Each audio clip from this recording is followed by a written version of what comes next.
بسم اللہ الرحمن الرحیم۔ السلام علیکم ورحمۃ اللہ وبرکاتہ۔ عزیز طلبہ، امید کرتا ہوں آپ خیریت سے ہوں گے انشاءاللہ۔ آج ہم فلسفہ اور سائنس کا تقابل حصہ سوم اپنے سبق نمبر 85 میں پڑھنے جا رہے ہیں۔ گزشتہ سبق کا خلاصہ یہ ہے کہ ہم نے سائنسی نظریات کو جانا تھا اور نظریہ ارتقاء سے کیا مراد لیے جاتے ہیں وہ دیکھا، بگ بینگ کا مطلب کیا ہے وہ جانا، اور سائنسی نظریات کے ہم نے تجزیہ بھی کیا۔ آج کے سبق کے مندرجات کچھ یوں ہیں کہ ارتقاء اصل میں، اگرچہ بگ بینگ بھی ایک ارتقائی نظریہ ہے کہ دنیا کا ارتقاء یوں ہوا، لیکن حقیقت میں لفظ ارتقاء سے کون سی تھیوری مراد لی جاتی ہے وہ دیکھیں گے، اور چارلس ڈاروین نے یہ نظریہ کب پیش کیا تھا، مزید اس نظریے کے دلائل کیا ہیں اور اس کا تنقیدی جائزہ کیسے ممکن ہے۔ در حقیقت نظریہ ارتقاء پر بہت سی تصاویر پیش کی جاتی ہیں۔ ایک تصویر یہ بھی ہے، اس کا ایک رخ پیش کیا جاتا ہے کہ انسان پہلے بندر تھا اور پھر وہ آہستہ آہستہ ارتقائی مراحل سے ہوتے ہوئے وہ انسان تک پہنچا اور آخر میں یہ صورت ہمیں حاصل ہوئی۔ تو نظریہ ارتقاء ایک ایسا نظریہ ہے جو یہ بتاتا ہے کہ تمام جاندار اجسام ماضی میں رہنے والے کسی ایک ہی جد امجد کی اولاد ہیں، یا مورث کی ترمیم شدہ اشکال ہیں، مورث کی جو شکلیں تھیں وہ بدلتی چلی گئیں، انہی سے یہ مختلف جسم بنتے چلے گئے اور مختلف جاندار اور حیوانات ہمارے سامنے آ گئے۔ نظریہ ارتقاء در حقیقت ہمیں یہ بتاتا ہے، اور نظریہ ارتقاء کے مطابق جانداروں میں وراثتی مادے میں ہونے والی تبدیلیاں نسل در نسل منتقل ہوتی رہی ہیں۔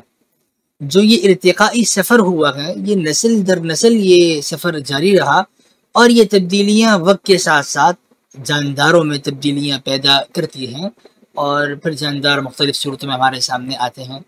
اگر یہ تبدیلیاں جاندار کے لیے مفید ہوں تو وہ جاندار ان تبدیلیوں کو قبول کرتا ہے اور وہ اس ماحول میں زیادہ عرصے تک زندہ رہتا ہے چونکہ وہ تبدیلیاں اس کے لیے مفید ہیں، اور اس جاندار کی نسل آگے بڑھ سکتی ہیں۔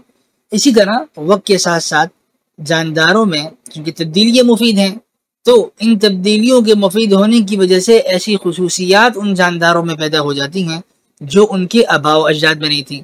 یعنی اگر آباء و اجداد وہ بندر کی شکل کے تھے اور بعد میں ان کی نسل میں تبدیلیاں ہوئی تو انسان کی شکل آ گئی، نسل در نسل وقت کے ساتھ ساتھ یہ تبدیلی بڑھتی رہی تو ایک انسان کی شکل ہمارے سامنے آ گئی۔ تو ایسی تبدیلیاں نسل میں آ جاتی ہیں جو آباء و اجداد میں نہیں پائی جاتی تھیں۔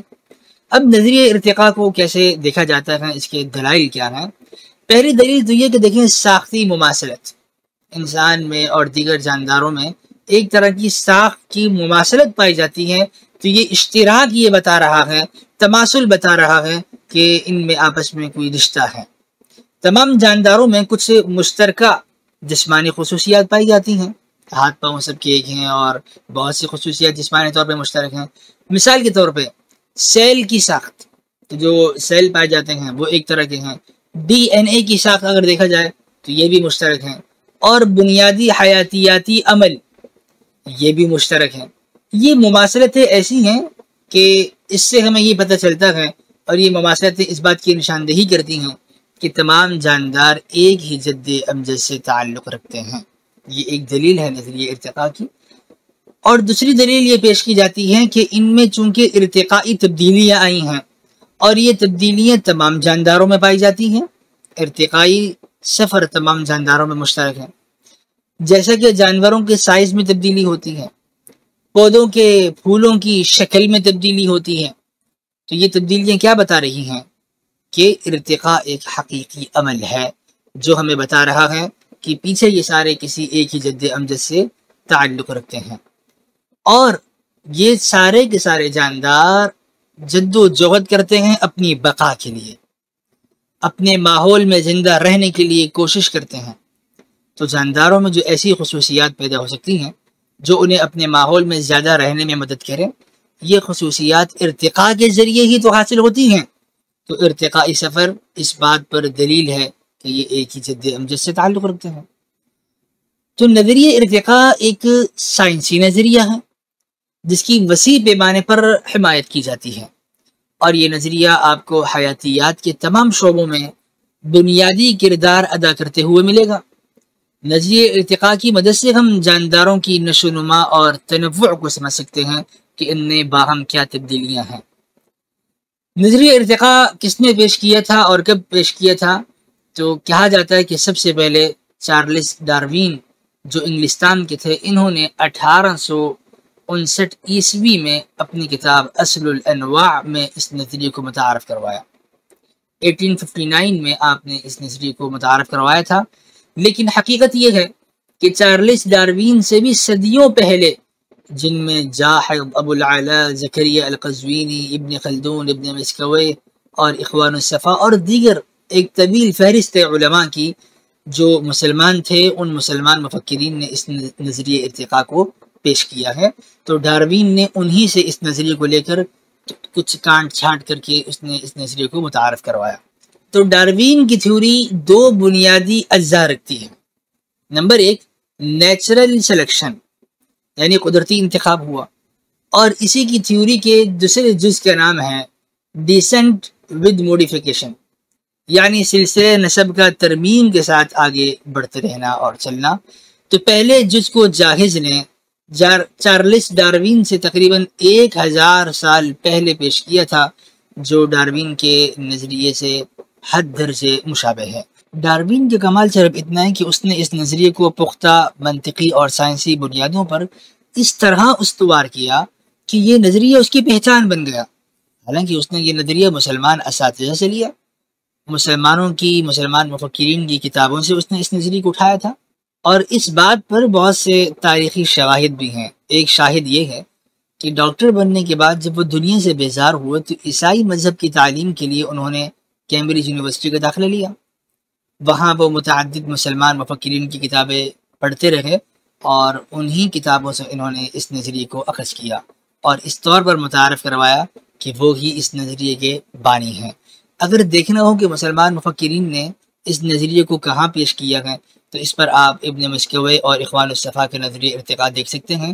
ابن مسکوے نے اپنی الفوز الاصغر اور اخوان الصفا کی جو رسائل ہیں 3 صدی اور 4 صدی ہجری کے، اس میں آپ کو یہ نظریہ مل جائے گا۔ اب ہم بڑھتے ہیں ان نظریات کے تجزیے کی طرف۔ تو پہلی بات تو یہ کہ ان نظریات کو اگر مان لیا جائے، نظریہ ارتقاء کو تسلیم کر لیا جائے، تو اس سے خدا تعالی کا انکار لازم نہیں آتا۔ ایک اور اہم بات یہ کہ نظریہ تخلیق نے جو مکاتب فکر، اسکولز آف تھاٹ پیدا کیے ہیں، ان میں تھیسٹک ایولیشن اور انٹیلیجنٹ ڈیزائن، اس نے ارتقاء کو خدا کے وجود کی دلیل کے طور پر بیان کیا ہے۔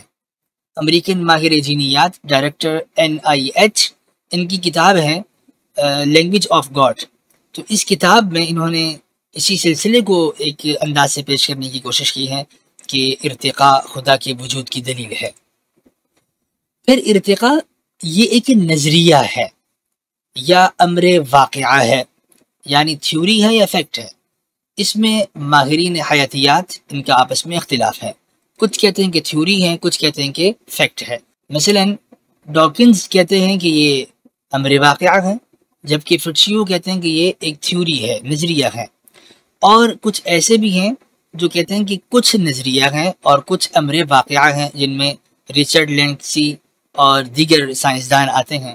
اب سوال یہ کہ ایک ہی وقت میں یہ تھیوری بھی ہو، امر واقعہ بھی ہو، یہ کیسے ممکن ہے؟ اس کا جواب یہ دیا جاتا ہے کہ دیکھیں، جسے امر واقعہ کہا جا سکتا ہے وہ وقت کے ساتھ حیاتیات میں تبدیلی ہے، جبکہ اس کے علاوہ تاحال باقی نظریہ ہے۔ اہم بات یہ کہ نظریہ ارتقاء کو امر واقعہ ماننے کا جواب غیر محدود پیچیدگی کے نظریے میں مکمل طور پر موجود ہے، جس پر مائیکل بیہے نے ایک کتاب لکھی اور لکھتے ہیں ڈاروینز بلیک باکس۔ انہوں نے اپنی اس کتاب میں ایک زبردست انداز سے یہ ثابت کرنے کی کوشش کی کہ مخلوق میں ارتقاء فطری انتخاب کے راستے ممکن ہی نہیں، نیچرل سلیکشن ممکن ہی نہیں ہے مخلوق میں۔ فطری انتخاب کا نقطہ یہ نظریہ ارتقاء کی جڑ ہے، جس پر مائیکل بیہے رد کر رہے ہیں، اور اس کا جواب بعض لوگوں نے دا بلائنڈ واچ میکر سے دینے کی کوشش کی ہے، لیکن المیہ یہ ہے کہ دہریے اللہ تعالی کا انکار کرتے ہیں جو خالق اور سمیع و بصیر ہے، اور اس کو خدا مانتے ہیں جو خود اندھا اور بہرا ہے، یعنی قوانین فطرت کو، لاز آف نیچر کو وہ خدا کا درجہ دیتے ہیں جو کہ اندھے اور بہرے قوانین ہیں۔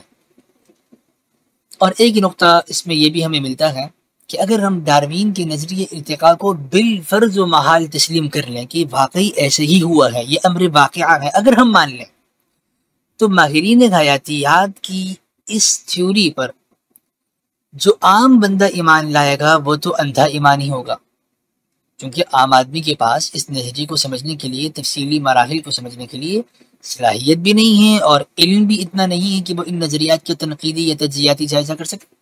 جب وہ تنقید ہی نہیں کر سکتا اور وہ ماہرین حیاتیات کی اس تھیوری کو مان لے کہ واقعی دنیا میں ایسے ہی ہوا تھا، تو گویا کہ وہ ان کے اقوال پر اندھا ایمان لا رہا ہے، تو بلائنڈ فیتھ تو تب بھی ہمیں ملتا ہے۔ اور ایک بات یہ بھی ہے کہ ڈی این اے میں جو تبدیلی کی دلیل دی گئی کہ ارتقاء کے مراحل کے ساتھ ساتھ خصوصیات پیدا ہوئیں اور پہلے ساختی اور ڈی این اے وغیرہ کی مماثلت تھی اور بعد میں تبدیلیاں آ گئیں، تو ارتقاء کے حق میں جتنی دلیلیں بنتی ہیں اس سے زیادہ دلائل تو اس کے خلاف بنتے ہیں۔ اب دیکھیے، رینگنے والے جانوروں کے ڈی این اے میں پرندوں کے پروں کے بارے میں تو کوئی معلومات نہیں ہے، تو یہ اضافی انفارمیشن کہاں سے آ گئی؟ اب حقیقت تو یہ نا کہ اگر تو ڈی این اے ایک ہی تھا تو رینگنے والے جانوروں میں اڑنے والے پرندوں کی معلومات بھی ہونی چاہیے تھی۔ امر واقعہ یہ ہے کہ یہ جینیاتی تبدیلی سے جینیاتی انفارمیشن پیدا نہیں ہوتی بلکہ کم ہی ہوتی ہے، اور اضافی انفارمیشن کے لیے انٹیلیکٹ کا ہونا ضروری ہے۔ خلاصہ درس کہ نظریہ ارتقاء کو ڈاروین نے 1859 عیسوی میں متعارف کروایا، اور ڈاروین سے قبل مسلمان فلاسفہ بھی اس بارے میں لکھ چکے تھے، جسے اخوان الصفا کے رسائل اور ابن مسکوی کی تالیفات میں دیکھ سکتے ہیں۔ ارتقاء یہ ہے کہ جملہ جاندار و حیوانات کسی ایک جد امجد سے ہیں، اور اس نظریے کو سائنسی طور پر کافی شہرت ملی، لیکن مذہبی تعلیمات سے یہ ہم آہنگ نہ ہونے کی وجہ سے مذہبی طبقے میں یہ نظریہ مقبولیت حاصل نہ کر سکا۔ مذہبی تعلیمات یہ بتاتی ہیں کہ اللہ تعالیٰ نے تخلیق فرمایا ہے، لیکن پھر بھی ارتقاء یہ وجود باری تعالیٰ کا منکر نہیں ہے، اس سے کسی طرح بھی اللہ تعالیٰ کا انکار یا الحاد کو فروغ نہیں ملتا۔ آئندہ درس کے مندرجات جس میں ہم انشاءاللہ فلسفہ اور مذہب کا تقابل دیکھیں گے۔ السلام علیکم ورحمۃ اللہ وبرکاتہ۔